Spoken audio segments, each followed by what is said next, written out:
അവിടെ മോനെ ISL ഒഴിവായിക്കോ. ചുമ്മാ സീനാണ്. IPL വരാൻ പോകുന്നത്. കളി കാണുമ്പോൾ തന്നെ വേൾഡ് കപ്പ് കാണുന്ന ഫീലൊക്കെ മച്ചാനെ കിട്ടില്ല കളിയൊക്കെ വരും.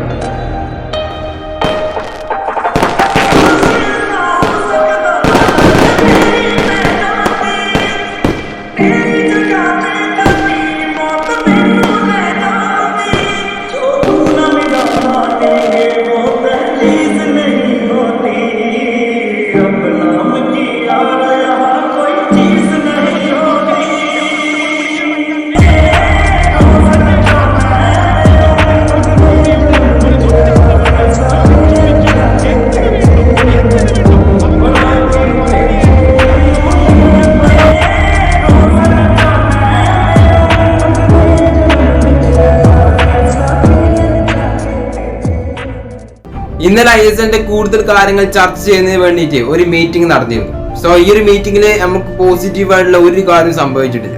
ക്ലബ്ബുകൾക്ക് ഒരു ഫൈനൽ ഡിസിഷൻ എടുക്കാൻ വേണ്ടിയിട്ട് 24 മണിക്കൂറാണ് സമയം കൊടുത്തിട്ടുള്ളത്. ഈ ഒരു സമയത്തിനുള്ളിൽ ക്ലബ്ബുകളെല്ലാം ഒരു ധാരണയിൽ എത്തിയിട്ട് ഇതിന്റെ അഭിപ്രായങ്ങൾ ഓൾ ഇന്ത്യ ഫുട്ബോൾ ഫെഡറേഷനെയും കായിക മന്ത്രാലയത്തെയും അറിയിക്കണം. സോ ഇത് ഫെബ്രുവരിയിൽ നടന്നിട്ടില്ലെങ്കിൽ ഈ ഒരു സീസണിൽ ISL നടക്കില്ല. ആ ഒരു അവസ്ഥയിലോട്ടാണ് ഇപ്പോൾ കാര്യങ്ങൾ പോയിക്കൊണ്ടിരിക്കുന്നത്. സോ ഇതിന് എത്രയും പെട്ടെന്ന് ഒരു പരിഹാരം കണ്ടെത്തണമെന്നാണ് ഈ കാണികൾക്കെല്ലാം പറയാനുള്ളത്. ഇതിങ്ങനെ പോയി മീറ്റിംഗ് മാത്രമാവാനുള്ള ചാൻസ് ആണ് കാണുന്നത്. അല്ലാതെ ISL നടക്കുന്ന ഒരു ചാൻസ് നമ്മൾ ഇതിന് കാണുന്നില്ല.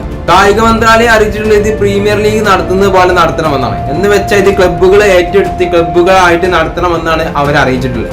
സോ പ്രീമിയർ ലീഗ് നടക്കുന്ന ഓരോ ടീമുകളും ഫണ്ട് ഇറക്കിയിട്ടാണ് പ്രീമിയർ ലീഗ് നടക്കുന്നത്. അതുപോലെ നടത്തണമെന്നാണ് കായിക മന്ത്രാലയം അറിയിച്ചിട്ടുള്ളത്. അതിനായിട്ടുള്ള ഫണ്ടൊക്കെ നമ്മുടെ ഇന്ത്യൻ സൂപ്പർ ലീഗ് ക്ലബ്ബുകൾ അടുത്തുണ്ടോ എന്ന കാര്യം ഇപ്പോഴും ഡൗട്ട് തന്നെ.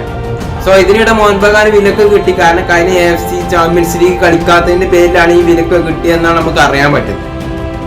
സോ അതെന്തായാലും അവിടെ നിൽക്കട്ടെ. ഇതിന്റെ കൂടുതൽ വിവരങ്ങൾ നമുക്ക് എത്രയും പെട്ടെന്ന് വരുമെന്ന് തന്നെയാണ് നമ്മൾ പ്രതീക്ഷിക്കുന്നത്. ഈ ഒരു വീഡിയോയെ കുറിച്ച് കൂടുതലായിട്ടൊന്നും പറയാനില്ല. അപ്പോൾ എന്തായാലും വീഡിയോ ഇഷ്ടപ്പെട്ടാൽ ലൈക്ക് ചെയ്യുക, ചാനൽ സബ്സ്ക്രൈബ് ചെയ്യുക. അപ്പോൾ തന്നെ നെക്സ്റ്റ് വീഡിയോ ആയിട്ട് കാണുന്നവർക്ക് എല്ലാവർക്കും ബൈ.